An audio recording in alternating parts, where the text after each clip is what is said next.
Our conversation with the candidates continues here on AM Quincy, and today we welcome to the program Ward 4 Councillor Jim Devine to tell us a bit about how his experience has been in the past 8 or 9 months in the City Council and why he wants to be reelected for a full 2-year term. Jim, good to see you again. Nice to see you too. How are you? Yeah, good to see you. No, don't get up my account, please. Nice to see you. Thanks for having me on again. Sure. I'm looking at you. You're looking at me. Yeah, It's scary as it is, I know. No, it's fine. But as I mentioned, of course, you won a special election to did. fill out the remainder of Brian Palmucci's term. Yeah. Less than a year ago, right? It's 8 months. Yeah. That I was sworn in. Yeah, well, just about maybe a couple days. Something like that. Yeah. Yeah. How's it been going? It's been going really well. Yeah. I actually I feel very comfortable in the position.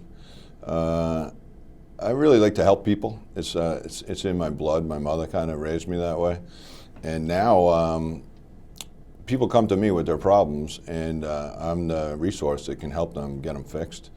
And so all of a sudden now I can help lots and lots of things. So is that what you had hoped when you ran first? For Yeah, council seat? definitely. Yeah, to make sure that people are getting what they need and response.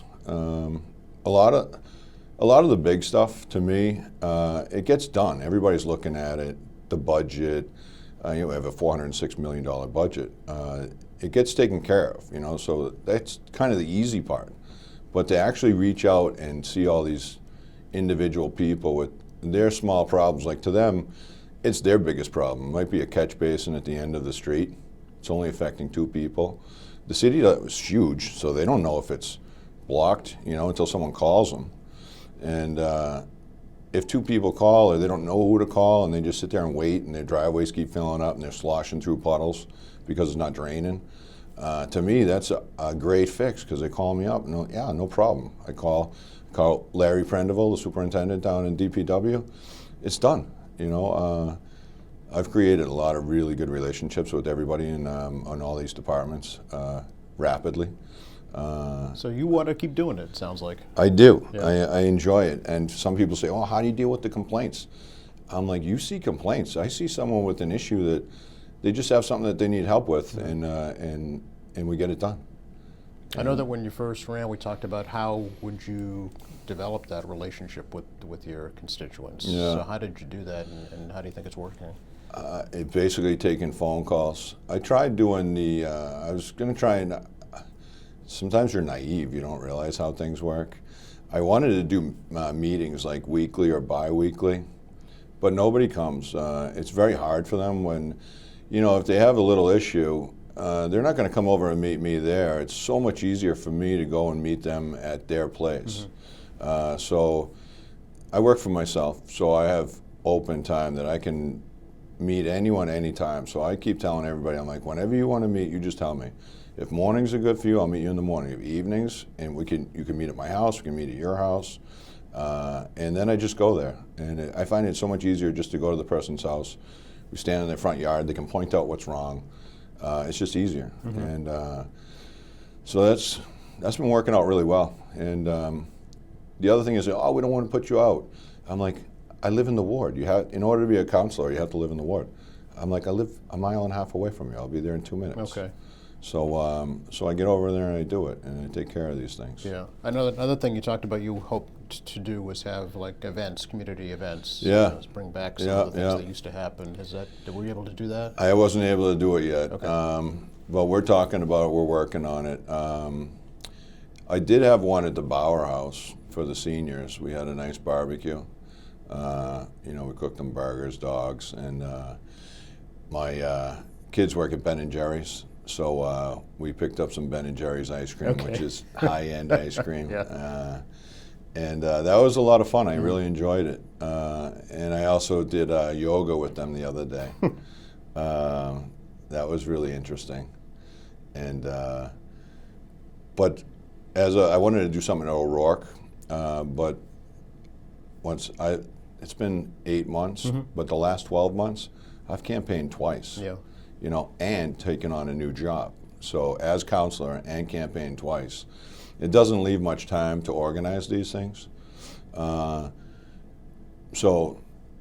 that's taken a little bit more time, but it'll get there. We're already talking about some of the neighbors, they when we do something at O'Rourke, we're going to set up a temporary bocce balls. Okay. There's a bunch of Italian guys that are living up on Shawmut Ave, and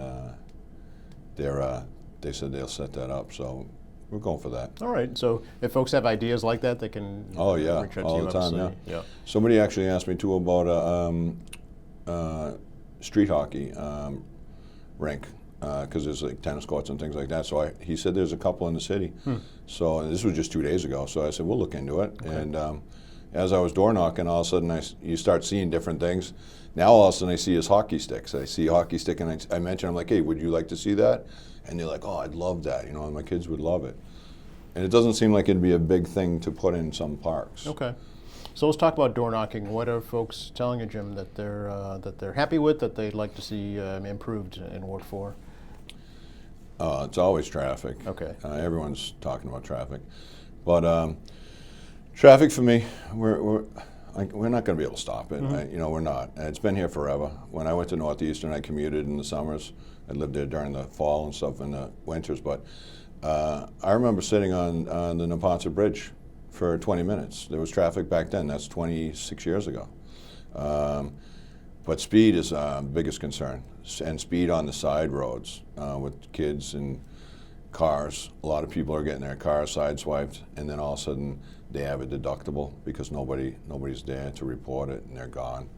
But the new chief of police, he's created a task force where we have now like five police officers, and that's all they do. They just do traffic. We had them over at Dayton Street, catching people taking the right turn between 4 and 6. And he must, while I was talking to him, he had about 5 cars pulled over in 2 minutes.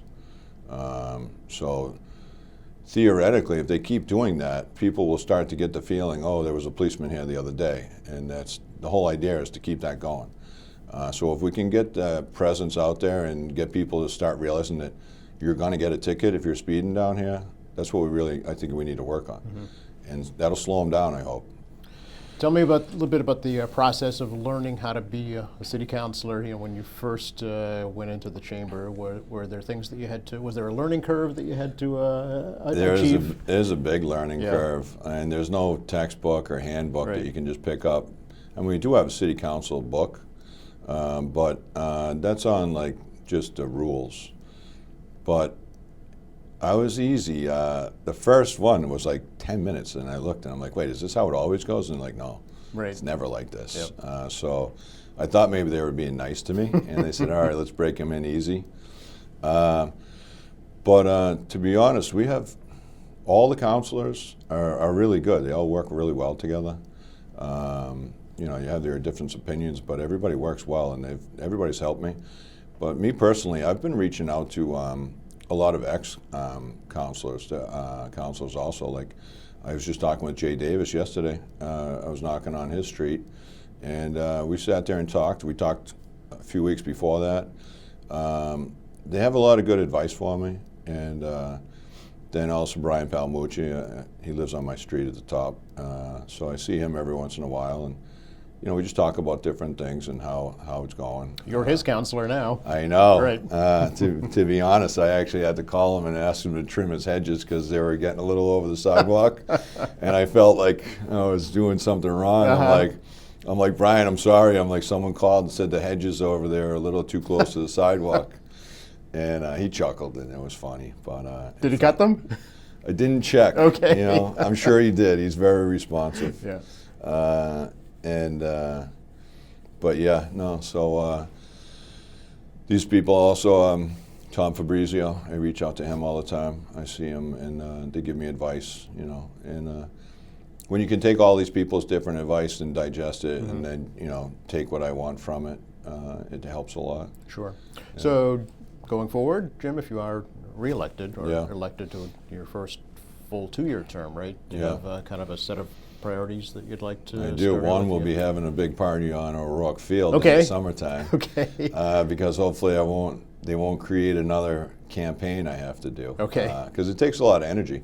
To be honest, door knocking, if I knocked out 100 doors last year, I'd have a bunch of ideas what to do, but that's all I had. Now I knock on 10 doors and I have 10 things I have to fix. I see. So all of a sudden, if I knock on 100 doors, I have a whole laundry list of things to do, which is great because that's what I want to do. Right. But it slows down my door knocking. But it's what I wanted to do, so it helps. Okay. Did I answer the question? Yeah, mostly. Yeah. Priorities is what I asked you going forward. yeah, So big priorities. party at O'Rourkefield. Yeah. Yeah. One thing that I've been working on, right, is it's not huge. It's actually very small, maybe, but I think it's big to me. Is I took over Shea Park. It's the little island over by the Donut King and Sly Fox. Oh, sure. Yeah. Not the lawns, just the shrubs and the flower beds, which was convenient because a lady just moved into the senior housing around the corner, and she was telling me she had the biggest thing she missed about her house was her gardens. And I said, "Oh, perfect." I'm like, "We just took this over. There's about 35 rose bushes that need attending." So she's all excited. So next year she's going to be, that's basically in her garden. Oh, okay. She'll go in there and probably therapy to her. She likes it. So when you say took over it, I mean, it's the city property anyway, so. It is, yeah, but I, so, you know, can sponsor islands. Oh, I see, okay. So I go and I take care of it. I see. I'll be doing the weeding. That's just what I've been doing, plant plants. Okay. I also did it in Brewer's Corner. Brewer's Corner has 2 little islands, and they were just, they were fine, but I took those over and I put mulch in and I put some some like planted grass stuff, Yes. just to make it a little nicer. Okay. Because I also, as a counselor, you have a lot of, I don't want to say power, but you can ask for a lot of things. And I realized that you just have to ask. So I'll call down and be like, "Hey, you know, Brewer's Corner's looking really shabby. Can you send a street sweeper down?" They do it right away. I see. Okay. Within minutes. The other day I was just down there. I blew all the leaves and all the trash in the street, and they sent the street sweepers and they cleaned it all up.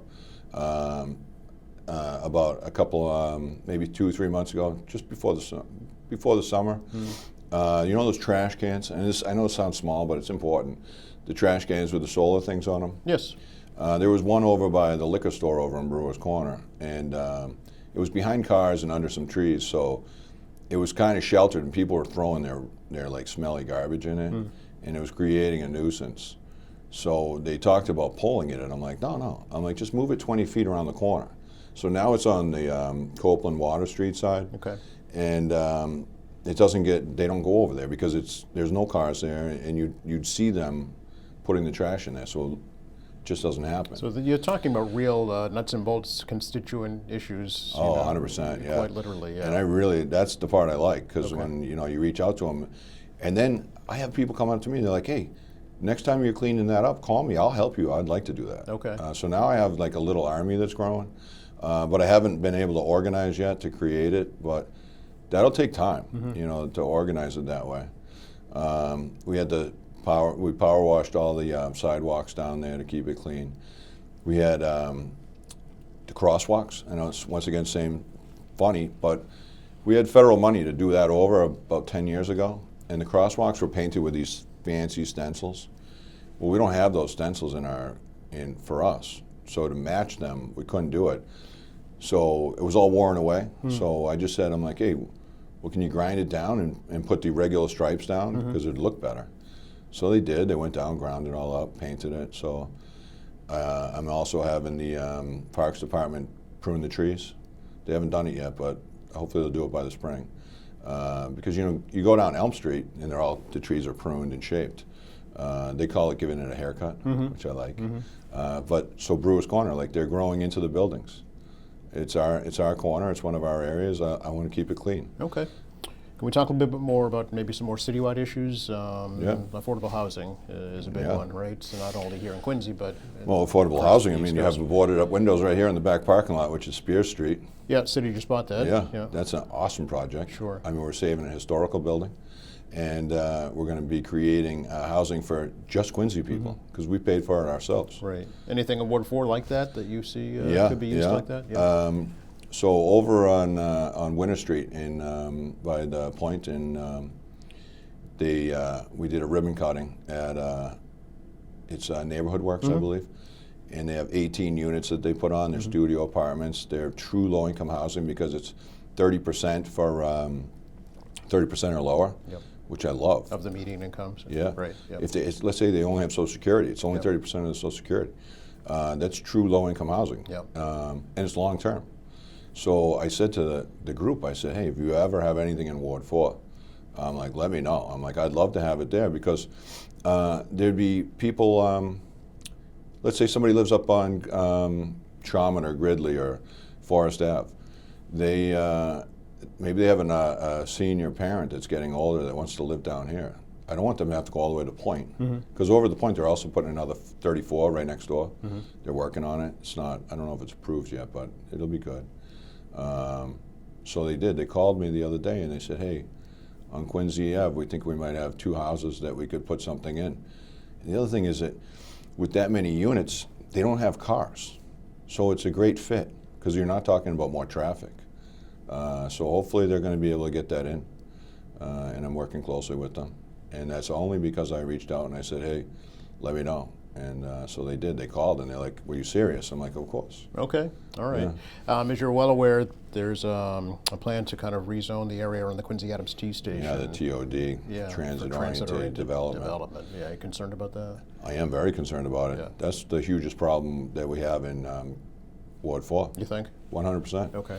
I mean, if you think about it, the state's mandating that we take this new zoning law. It's going to loosen it up. It's going to create the ability for these larger companies to come in and build 100, 200, 300 units. So you're talking big companies. And 14, they're saying that we need to do 14,000. Before they were saying we had to. Now they're suggesting it because they know it's unrealistic. But 14,000 units. If one unit's $500,000, $770 million in real estate that you could be putting in. It's never going to fit there, but that's the numbers. So I mean, that's a lot of money. And when that much money's coming into something, the vultures are going to come. What do you mean? Like people, like bigger developers, like giant stuff. So Okay. we need to, I shouldn't say that because big developers not going to like me, but I'm here for my constituents. We need to control it and make sure it doesn't affect our neighborhoods. So I've been working with the planning department all summer. We're carving out areas, like basically just drawing lines around certain neighborhoods that we don't want to see change at all. And we're going to try and give them more commercial areas, industrial, like Crown Colony, areas like that. Maybe along the railroad, Federal Ave, the tree companies and things like that. Sure, yep. Give them those types of areas, but we're trying to carve out, like if you took Liberty up to Southwest, well, Sterling. My kids get mad if I call it Sterling, Southwest. Oh, really? Yeah, because they went there then. But then down Central and then back along behind Columbia by the Lowe's, the old Lowe's. Okay. That whole area we're trying to keep safe, so we're going to try and not give that to the overlay. But we're also taking, like, Liberty extends across center and has one street where there's about 15 houses maybe 20, that we're carving that out too, so that can't be affected. And then Totman Street also. There's 6 houses over there. We're making sure that they're not affected by it. So keeping residential areas residential, it sounds like. Yeah, as much as we can. Yeah. But if we don't adopt this new zoning law, then we lose our state funding, Right. which is a problem. But we have to give them a certain amount of acreage too. So that's why we're carving it out and trying to save all these places. Can existing complexes be used just to meet that? I don't quota? know. Okay. You asked me a tricky question. I didn't mean to. Just No, I'm only kidding. Just I don't curious know. myself. Yeah. There's a lot of stuff going on. I feel like, I know people can't see it, but there's a plug on the wall with feeding information. After the last 8 months, the things that I've learned, I feel like someone put a plug in the back of my head because I've been working so hard at doing everything. I'm learning all this stuff, and now all of a sudden I start talking. Have you learned anything new about Quincy or Ward 4 that you didn't know? I learned everything. That you didn't know before? Oh, sure. I mean, I meet back to the nuts and bolts. I go on one street. I know people. I walk down the street. Everyone, I wave to them. I know them. I know what they do. I know what their issues are, and that's only in 8 months. I've really delved in to try and learn as much as I can. What was the biggest challenge, would you say, being on the city council so far? Finding the time. Okay. It is a part-time job, but I've invested more than 40 hours a week minimum to this for the last 8 months. I haven't even left the city really but twice. I went to a funeral for overnight to York, Maine, and then my family and I, we always go up to New Hampshire for Columbus Day weekend for 2.5 days. That's almost the only time I've really been out of Quincy lately, and so it's just learning it and getting it done. It's been hard. Sure. Sacrificing a lot of time. Talk a little bit about recreational marijuana. I know that you and Councilor Andronico are co-sponsoring a resolution. Yeah, we are. Yeah. To look at where those facilities are located. We've been working on that since early in the summer. I basically, so we had 2 community meetings. Mailed out letters to the abutters to a certain distance. I found, here's a learning curve also. I found out that I can push that further out. I can do mailers myself to push the radius further. Yeah, to notify more people, you mean? Yeah. Okay. I don't think I can make the person do it, but I have the ability to have a further outreach. Gotcha. But I only just learned that. Okay. These are types of things that I didn't know, and you learn as you're going. But with that being said, we did have 2 community meetings. The letters were sent out. The biggest thing at the community meetings for these, because there was 2, one on Brook Street and one on Liberty. Right.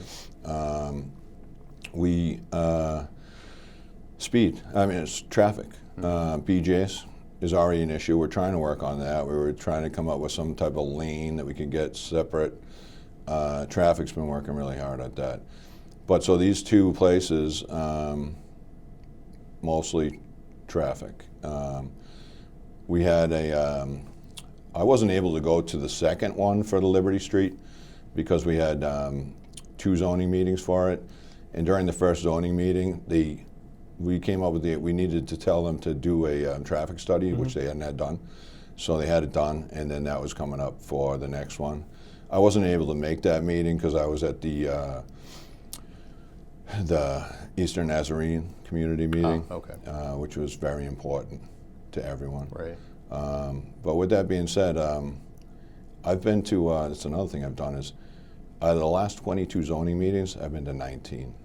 I know you are a frequent guest there Yeah, for sure. yeah. Do you think that's important to be at those community meetings? I do. Yeah. Most of them that I went to in the beginning, I went because they may not have had anything to do with Ward 4, Yep. but I needed to know how they worked and what we were doing. Okay. So I was basically teaching myself. And now I really just go when I need to, or as much as I can. Okay. Because I don't need to go if it has nothing to do with Ward 4, unless it's a big project. But yeah, so that's what I do there. So back to recreational marijuana for a sec. So you think that they should be spread out more evenly across the city? 100%, As the yeah. zoning is right now, basically they end up in Ward 2 or Ward 4, right? Yeah, Okay. because it seems like there's less, there's certain areas where they're allowed to go. But in reality, Abigail Park is right across the street from Liberty. So there's about, if you're sitting at the transmission store, which is going to be that new place. Yes. If you're looking out the front door on the left-hand side, there's a little park. Oh, okay. It's called Abigail Park. It has a couple benches. There's a bus stop there. I really wasn't in favor of that spot because the kids from Sterling, Southwest, I mean, sorry, Southwest, they walked over. That's the only way to get over to 7-Eleven. So they kind of walk by there. And we do have a zoning where you're not allowed to put advertise on these buildings Yes. that it's recreational marijuana. But they get sneaky and they put their name, cannabis or something, so that the kids know what it is. So I wasn't really a fan of that one. I would have preferred to see the one on Brook Street because it's right in an industrial area. I know it's close to some schools, but it's still far enough away. Dela Chiesa would be the closest one, but those are kids that are being picked up and dropped off by their parents. Right. And it would have been nice, but these people haven't even come back. They haven't finished their paperwork, so I'm assuming they're going to find somewhere else to go. I see. But we definitely we need to make it so it's wider, but this is state policies. We can't just create laws. We have to go by what the state says too. So if we can do that, we'll get at least push it so that everybody gets their equal share. Okay. Because we don't need them all in Ward 4. We can't not talk about the Granite Links lease okay. extension. I Yeah. know that you've said publicly that you have to recuse yourself from. I do have to recuse myself. You know, they did take it off the table right now, Right. and you know, we know they'll come back. Yeah. It's because of construction costs and interest rates and the intersection at Ricciuti Drive, Right. Which I've been working hugely with traffic. I'm in traffic almost daily, and also the DPW sometimes, and the Recycle, Tom Henry. I called him the other day at like 1 o'clock. He goes, I was getting worried. I hadn't heard from you. And it was 12 o'clock. And some of the guys in DPW, if they don't hear from me for a day, they're like sending out the rescue dogs. So traffic, we're trying to get, so we have the 2025 is the lights for the intersection. We already Right. The have state has said that they plan to put, I guess, a temporary traffic signal in up there. No, that's going to be a permanent one in Oh, it'll be permanent. 2025. Oh, okay. That's permanent, and that's federal money, and we have a bike lane going there, and that will connect to a whole project that's trying to get a safe bike lane from Boston all the way to the Blue Hills. Right. But back to the temporary light, this Yep. is huge to me because it's tangible that people at that intersection, they feel stress and anxiety trying to cross there, Yes. either with their kids for baseball, Yep. soccer, going up to the people living in the queues and the archers and people going to play golf. So we've been trying all summer. I thought we'd have it done. We had it to a point where we were going to use rented trailers that have rigs that hang out. Oh. It would have cost a little bit of money, but if it saves somebody a neck injury or even personal injury, it'd be well worth the money. The state came back and said, no, we would like it more permanent. So now they said, put up a couple poles and string a light, which is great because it actually costs us less money over the 2.5 years by the time the new lights come. I see. We're just waiting for these permits to come through, and then all of a sudden we'll have the light. Okay. The best part is, if it works, we'll know it, and then we don't have to waste 1.5 million. If one of the lights comes in and it doesn't work and we're like still not working, well, at least we won't waste 1.5 million of federal money. We'll go back to the drawing board. Okay. You know. So, but back to the lease extension, if we could. Oh, yeah. If it does Sorry. come back before the city council, and you have to recuse yourself. I will have to recuse yeah. myself. How do the folks from Ward 4 get represented in that issue then? So there's Scott Campbell. I'm sure you met him. He's Sure, been in. He grew up, I believe, on Nightingale, which is in Ward 4. His whole family here. I asked him the other day. So we just brought back we're trying to bring back the advisory board for Granite Links. Yes. So I asked him. I said, "Hey, will you, as a Ward 4 guy, like, would you be willing to get in there?" He goes, "I'd love to. I really want to." To serve on that committee, you mean? Yeah, serve Okay. on the committee, and then also answer anybody's questions that they need. So even though I had to recuse myself, I've been to every single little public meetings that people have been having. I observe, and then I reach out to any Ward 4 residents, and I say, hey, I can put you in touch with anyone that you need to as a counselor. We have 3 councils at large. It's not called city councilor. It's city council because Yes. we have 8 other councilors. 3 at large, which Yes. is meant. The 3 at large are meant to dissolve, prejudice, but those 3 can help with anybody that's going to be there. So Scott Campbell, I think, is going to be our spokesman for Ward 4. Okay. He has all right. passion for Ward 4. Okay. But there'll still be one less vote. One less vote, Right, yeah. But it's very common to have people that recuse themselves. Chuck Phelan, he had, I think, property or something on Wallaston. He used to have to recuse himself all the time. Right. It's not ideal, but Ward 4 consists of 4,500 acres, 3,450 buildings, and 11,000 constituents. So that's what I'm representing. Granite Links is 285, I think, acres. Yep. All told, 300 and something maybe. But Ward 4 is not going to slide into a black abyss and disappear. We have plenty of councilors to take care of it. Okay. And it'll be fine. Okay. Talk about some of the citywide issues, Jim, that have come up before the city council. Like, curious about the city-owned broadband network that. Yeah, I know, that's discussed. What do you think? exciting. You excited Yeah. about that? Yeah. I'm a bit scared because Braintree did it and it failed. Right. But we're not Braintree. We're Quincy, and we're good at what we do. So if anyone's going to get it off the ground, it's going to be us. Ian Kane is, a big proponent of that. He's very passionate about that. So we have, I think it's in the Point in Germantown. Is that where they're doing the 2 pilots? To test, Yeah, right? to test it, which would be great. Yeah. Because it would be nice to have a different broadband. Okay. Even though Verizon is still allowed here too. I mean, I know people say that it's a monopoly, but they've never been told they can't come in. It's just they just didn't choose to. So. Yeah. So you'd like to see it happen, yeah. The other one was that municipal aggregation program. So basically, the city buying electricity in bulk and then reselling selling it yeah. back. Yeah. What do you think? Well, I think that our state is one of the worst for selling our electricity to us. They really take advantage of us. I think we're second to California or something like that. It's kind of out of my wheelhouse right now. Okay. But I do like the idea of if we can buy in bulk and save money, it's always a bonus. So we just keep doing all those things because they're baby steps, and if you save a penny, the pounds will follow. It's Okay. the saying. What would you say was the most challenging vote that you had to take so far? One that you really had to think hard about before you took a vote on? The thing I had to do the most research on, and even though we had the Gallagher account, was the pay raises for the commissioners and the superintendents and things like that, because there's a twofold there. You're talking about somebody's livelihood, but at the same time, you're representing to make sure that we properly spend our money as taxes and that they don't increase.